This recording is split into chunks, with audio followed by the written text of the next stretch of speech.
Senarai dokumen yang diperlukan untuk mendaftar sebagai anggota askar watannya ialah salinan kad pengenalan, salinan sijil kelahiran, salinan sijil akademik atau kelayakan yang sesuai, salinan sijil kelulusan dari latihan asas atau kursus yang diperlukan, salinan surat beranak atau dokumen pengesahan status perkahwinan, dokumen perbuatan yang mengesahkan keadaan kesihatan yang baik dan akhir sekali 4 keping gambar berukuran pasport. Antara tujuan dokumen diperlukan ialah keperluan dokumen ini adalah untuk memastikan bahawa anggota tentera mempunyai kelayakan, rekod dan identiti yang diperlukan untuk melaksanakan tugas tentera dengan berkesan dan mematuhi undang-undang serta peraturan tentera.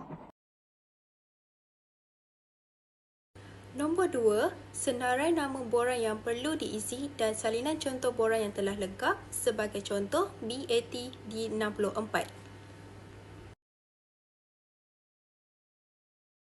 Nombor 3, senarai regimen di dalam tentera darat. Pertama, Regimen Askar Jurutera Diraja RAJD. Kedua, Regimen Semboyan Diraja RS. Ketiga, Regimen Sempadan. Keempat, Regimen 1 RAMD. Kelima, Regimen Sempadan dan Pengawal. Keenam, Regimen Pertama Askar Diraja RAD. Ketujuh, Regimen Askar Watania RAW. Kelapan, Regimen Tengah RAMD. Kesembilan, Regimen Ranger Diraja RRD. Kesepuluh, Regimen Para Diraja RPD. 11, Regimen Sempadan Timur RAMD Timur. Dan ke-12, Regimen 17 Semboyan Diraja.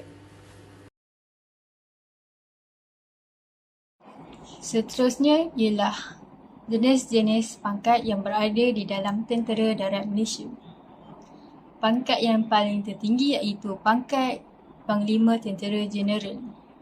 Pangkat Panglima Tentera Jeneral ini mempunyai 5 bintang di lencananya. Pangkat yang kedua iaitu pangkat Jeneral, pangkat tertinggi selepas Panglima Tentera, mempunyai 4 bintang di lencananya. Pangkat yang ketiga iaitu Major Jeneral, mempunyai 3 bintang. Pangkat yang keempat iaitu Laksamana Major General, mempunyai 2 bintang. Yang kelima iaitu Laksamana Muda. Laksamana Muda mempunyai 1 bintang di lencananya. Pangkat yang seterusnya iaitu pangkat Kolonel, iaitu pangkat yang mengendalikan brigade atau unit penting. Pangkat yang ketujuh ialah pangkat Lieutenant Colonel, pangkat yang berada di antara Kolonel dan Major. Pangkat yang ke-8 iaitu Major, pangkat yang memegang jawatan penting dalam unit-unit tentera darat.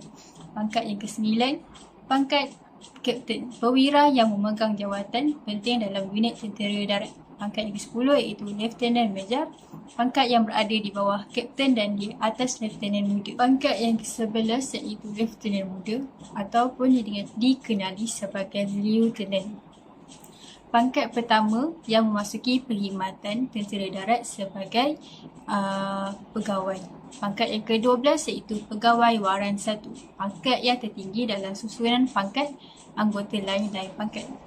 Yang ke-13, pangkat Pegawai Waran 2, pangkat yang dapat disandang oleh staf sarjan dari segi pentadbiran dan pemimpin. Pangkat yang ke-14 iaitu pangkat staf sarjan, pangkat polis di kebanyakan pasukan polis di dunia yang mempunyai 3 jalur.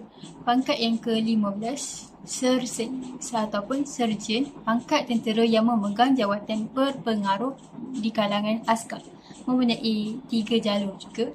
Pangkat yang ke-16 ialah pangkat Corporal, pangkat yang mempunyai tanggungjawab dalam unit tentera, mempunyai 2 jalur. Pangkat yang ke-17 iaitu pangkat Lance Corporal, iaitu pangkat rendah. Pangkat ini merupakan permulaan pegawai peribadi. Ia mempunyai 1 jalur.